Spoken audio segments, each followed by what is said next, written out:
Radhe Radhe friends, हमारे YouTube channel में आपका बहुत बहुत स्वागत है। बंधुओं, अब हम कार्तिक मास का 31वां अध्याय श्रवण करेंगे। तो प्रेम से बोलिए कृष्ण भगवान की जय। भगवान कृष्ण जी से बोले, प्राचीन काल में उज्जैन में एक महापापी और दुरात्मा धनेश्वर नामक ब्राह्मण रहता था। वह रस, चमड़ा और कंबल आदि का व्यापार करता था। वह वैश्यागामी और मद्यपान आदि बुरे कर्म करता था। चूंकि वह रात दिन पाप में रत रहता था, इसलिए वह व्यापार में नगर नगर घूमता था। एक दिन माहिष्मतीपुरी, जो राजा माहिष ने बसाई थी, इसलिए वह राजा के नाम से ही विख्यात थी। नगरी के पास ही पाप नाशिनी पुण्यकारिणी भगवती नर्मदा बहती थी। उस नदी के किनारे देश देशांतर से आए यात्री कार्तिक व्रत करने को कुछ दिन के लिए ठहरा करते थे। उन कार्तिक व्रत करने वाले प्राणियों को वहां ठहरा देखकर वह दुष्ट धनेश्वर भी इधर उधर घूमता हुआ 1 मास के लिए वहां ठहर गया। अपने माल को बेचता हुआ वह नर्मदा नदी के तट पर घूमता हुआ ब्राह्मणों को देव पूजा रत देखता था। वह देखता था कि कोई तो ग्रंथ पढ़ रहा है और कोई सुन रहा है, कोई भगवत कीर्तन कर रहा है, कोई भजन सुन रहा है, कोई ध्यान में लीन है और कोई तुलसी की माला धारण किए है। बस इसी तरह वह भगवत भक्तों के बीच में रहा और वैष्णवों के दर्शन करता रहा, उनको स्पर्श करता रहा, उनसे वार्तालाप करता रहा और भगवान विष्णु के नाम स्मरण के पुण्य को अर्जित करता रहा। वह कार्तिक के व्रत की उद्यापन विधि तथा जागरण को भी देखता रहा। उसने पूर्णिमा के व्रत को भी देखा कि व्रती ब्राह्मणों तथा गौओं को भोजन करा रहे हैं, उनको दक्षिणा आदि भी दे रहे हैं। उनसे नित्यपति भगवान शंकर की प्रसन्नता के लिए होती दीप माला भी देखी। त्रिपुर नामक राक्षस के तीनों पुर को शंकर जी ने इसी तिथि को जलाया था, इसलिए शिव जी के भक्त इस तिथि को दीप उत्सव मनाते हैं। जो मनुष्य मुझ में और शंकर जी में अंतर मानता है, उसकी सारी क्रियाएं निष्फल हो जाती हैं। धनेश्वर वहां की पूजा विधि देखता हुआ इधर उधर घूम रहा था कि उसे काले सर्प ने काट लिया और वह भूमि पर गिर पड़ा। उसकी यह दशा देखकर वहां के दयालु भक्तों ने उसे चारों ओर से घेर लिया और उसके मुंह पर तुलसी दल मिश्रित जल के छींटे देने लगे। और जब उसके प्राण निकले तो यम के दूत उसे बांधकर कोड़ों से मारते हुए यमपुरी को ले गए। उसे देख चित्रगुप्त ने यम से कहा, इसने बाल्यकाल से लेकर आज तक बुरे काम ही किए हैं। इसके जीवन में पुण्य तो लेश मात्र भी नहीं है, दिखाई भी नहीं देता है। यदि मैं पूरा 1 वर्ष आपको सुनाता रहूं तो इसके पापों की सूची समाप्त नहीं होगी। यह महापापी है, अतः इसको 1 कल्प तक घोर नरक में डालना चाहिए। चित्रगुप्त की बात सुनकर यमराज ने बड़े क्रोधों में आकर उसे अपना काल नेमी के समान भयंकर रूप दिखाते हुए अपने अनुचरों को आज्ञा देकर कहा, हे प्रेत सेनापतियों, इस दुष्ट को मुद्गरों से मारते हुए कुंभी पाक नरक में डाल दो। सेनापति ने मुद्गरों से उसका सिर फोड़ते हुए कुंभी पाक नरक में ले जाकर खोलते हुए तेल के कढ़ाव में डाल दिया। प्रेत सेनापतियों ने ज्यों ही तेल के कढ़ाव में फेंका तो लपलपाती हुई आग अपने आप ठंडी हो गई, जैसे कि प्रहलाद को अग्नि में डालने से वह ठंडी हो गई थी। यह विचित्र घटना देख के प्रेत सेनापतियों ने यमराज के पास जाकर सब हाल कहा। यमराज जी भी आश्चर्यचकित होकर धनेश्वर को अपने पास बुलाकर स्थिति पर विचार करने लगे। उसी समय नारायण नारायण का कीर्तन करते हुए देव ऋषि नारद जी भी वहां आ पहुंचे और यमराज से कहने लगे, हे यमराज, यह ब्राह्मण नरक में डाले जाने के योग्य नहीं है, क्योंकि इसने अंत समय में कुछ शुभ कर्म किए हैं जो कि नरक यातना को नष्ट करने वाले हैं। जो लोग भगवत भक्त का दर्शन करते हैं, उनसे वार्तालाप करते और उनका स्पर्श करते हैं, चाहे उन्होंने कोई पुण्य कर्म न भी किया हो, सहज में ही स्वर्ग के अधिकारी हो जाते हैं।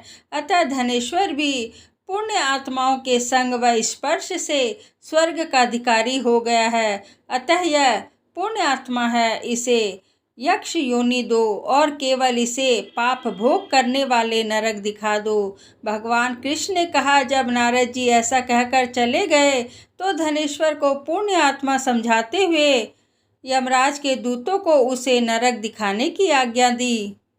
इस तरह कार्तिक महात्मा का 31वां अध्याय पूरा हुआ। जय श्री कृष्णा। 32वां अध्याय। तो प्रेम से बोलिए श्री कृष्ण भगवान की जय। भगवान श्री कृष्ण ने कहा। प्रेतपति यमराज की आज्ञा से धनेश्वर को नरकों के पास ले गया और उसे दिखाता हुआ कहने लगा, हे धनेश्वर, इन भयंकर नरकों को देखो जिनमें कि पापियों को यम के दूत सदा ही दुख देते रहते हैं। यह देखो, यह तप्त वाचुक नामक नरक है। इसमें देह जलने के कारण पापी विलाप कर रहे हैं। भोजन के समय जो प्राणी भूखों को भोजन नहीं देते वह बार बार नरक में डाले जाते हैं। वह मनुष्य जो गुरु, अग्नि, ब्राह्मण, गौ, वेद और राजा इनको लात मारते हैं वह भयंकर नरक अतिशय पापों के करने पर मिलते हैं।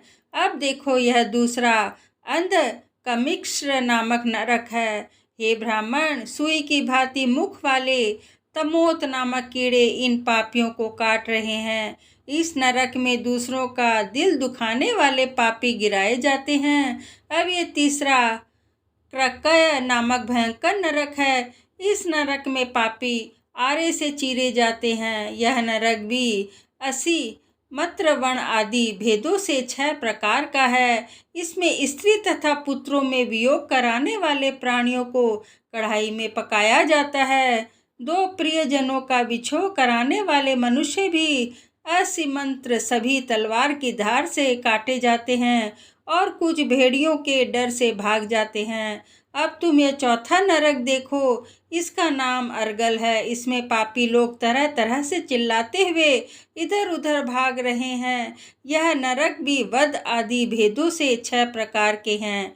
यह देखो, यह कूट शालियली नामक 5वां नरक है। इसमें के अंगारों की भांति कष्ट देने वाले बड़े बड़े कांटे लग रहे हैं। यह भी यातना आदि के भेदों से 6 प्रकार का है।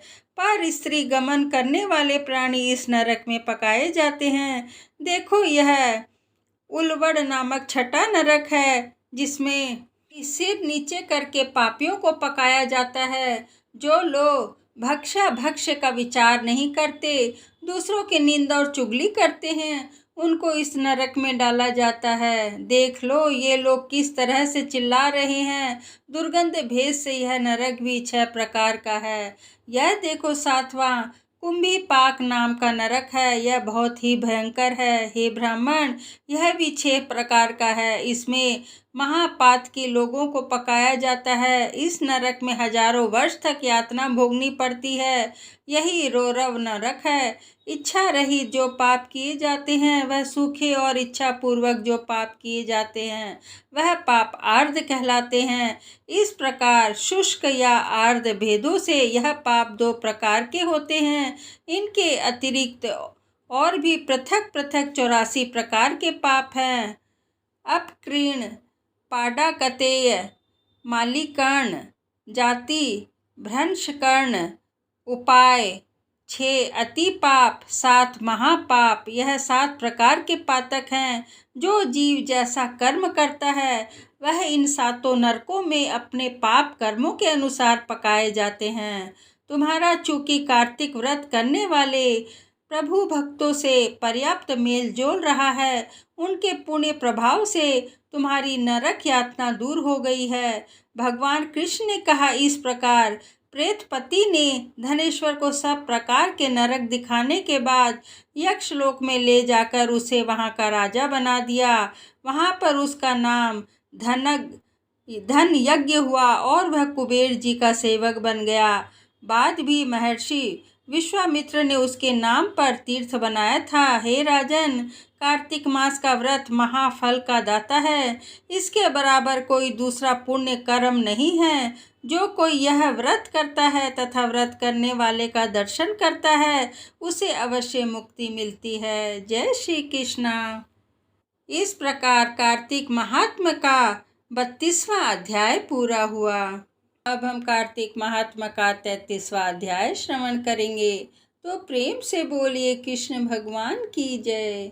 सूत जी ने कहा, इतनी कथा सत्यभामा को सुनाकर भगवान श्री कृष्णचंद्र संध्या करने को महल में चले गए। यह कार्तिक मास का व्रत भगवान विष्णु को अति प्रिय है तथा भक्ति को प्रदान करने वाला है। एक रात्रि जागरण, दूसरा प्रातः काल का स्नान, तीसरा तुलसी वट सिंचन, चार उद्यापन और पांचवा दीपदान। यह 5 कर्म भगवान विष्णु को प्रसन्न करने वाले हैं, इसलिए इनका पालन अवश्य करना चाहिए। ऋषियों ने कहा, भगवान विष्णु का प्रिय, अधिक फल का देने वाला, शरीर के रोम रोम को प्रसन्न करने वाला जो कार्तिक महात्मा आपने कहा है, मोक्ष की चाहना करने वालों या भोग के इच्छुक मनुष्य को यह व्रत अश्वमेव करना चाहिए। किंतु हम एक बात आपसे पूछना चाहते हैं कि वह यह है कि यदि कार्तिक मास का व्रत करने वाला किसी संकट में फंस जाए या वह जंगल में हो अथवा किसी रोग से ग्रस्त हो जाए तो फिर वह कार्तिक व्रत को किस प्रकार करे, क्योंकि यह विष्णु जी का अतिशय प्रिय तथा मुक्ति भक्ति प्रदान करने वाला व्रत किसी है भी नहीं छोड़ना चाहिए। श्री सूत जी ने उत्तर दिया, यदि कार्तिक व्रती किसी संकट में फंस जाए तो वीरता के साथ शंकर जी तथा भगवान विष्णु के मंदिर पास हो, उसमें जाकर रात्रि जागरण करे। अगर घना जंगल हो तो वह पीपल के पेड़ के नीचे अथवा तुलसी के वन में जाकर जागरण करे। भगवान विष्णु जी की मूर्ति के सम्मुख बैठकर विष्णु जी का कीर्तन करे। ऐसा करने से 1000 गौओं के दान के बराबर का फल मिलता है। जो मनुष्य विष्णु जी के कीर्तन में बाजा बजाता है उसे वाजपेयी यज्ञ के बराबर फल मिलता है, और हरि कीर्तन में नित्य करने वाले प्राणी को समस्त तीर्थों में स्नान करने का फल मिलता है। किसी संकट के समय या रोगी को जाने पर और यदि जल न मिल सके तो केवल भगवान विष्णु के नाम मात्र से मार्जन ही कर ले। यही उद्यापन न कर सके तो व्रत की पूर्ति के लिए केवल ब्राह्मणों के प्रसन्न होने से विष्णु जी प्रसन्न रहते हैं। यदि आप दीप दान कर सकें, दूसरों की दीप की वायु आदि से भली भांति रक्षा करें, और यदि तुलसी का पौधा पास ना हो तो वैष्णव ब्राह्मण की ही पूजा कर लें, क्योंकि भगवान सदा अपने भक्तों के पास रहते हैं। इन सब के न होने पर व्रती ब्राह्मण गौ, पीपल और वट वृक्ष की श्रद्धा से सेवा करें। शौनकादि ऋषियों ने कहा, आपने गौ तथा ब्राह्मणों के सदृश पीपल और वट वृक्षों को बतलाया है, और सभी वृक्षों में पीपल का वृक्ष और वट वृक्ष श्रेष्ठ क्यों कहे गए हैं? श्री सूत जी ने कहा, पीपल का पेड़ साक्षात विष्णु भगवान है और पलाश का पेड़ साक्षात ब्रह्मा है। इन वृक्षों की पूजा, सेवा तथा दर्शन से सब पापों का नाश हो जाता है। ऋषियों ने कहा, हे प्रभु, हम लोगों को इसमें शंका है कि ब्रह्मा, विष्णु और शंकर वृक्ष रूप क्यों हुए? आप कृपा करके हमें बतलाइए। श्री सूत जी ने कहा, प्राचीन काल में भगवान शंकर और पार्वती जी विहार कर रहे थे। उस समय उनके विहार में विघ्न डालने के लिए विचार से ब्राह्मण का रूप धारण करके अग्निदेव वहां पर आ गए। विहार के आनंद का नाश हो जाने के कारण क्रोध में भरकर श्री पार्वती जी ने समस्त देवताओं को शाप दे डाला। पार्वती जी ने कहा, हे देवताओं, विषय सुख को कीट पतंगे भी जानते हैं। इसमें आप लोगों ने देवता होकर विघ्न डाला है, इसलिए आप सब लोग वृक्ष हो जाओ। सूत जी ने कहा, इस प्रकार क्रोधित पार्वती जी के शाप से सब देवता वृक्ष हो गए। इसी कारण भगवान विष्णु तथा शंकर जी दोनों पीपल और वट हो गए। इस कारण भगवान विष्णु का शनिदेव के साथ योग होने के कारण केवल शनिवार को ही पीपल का स्पर्श करना चाहिए और किसी दिन नहीं।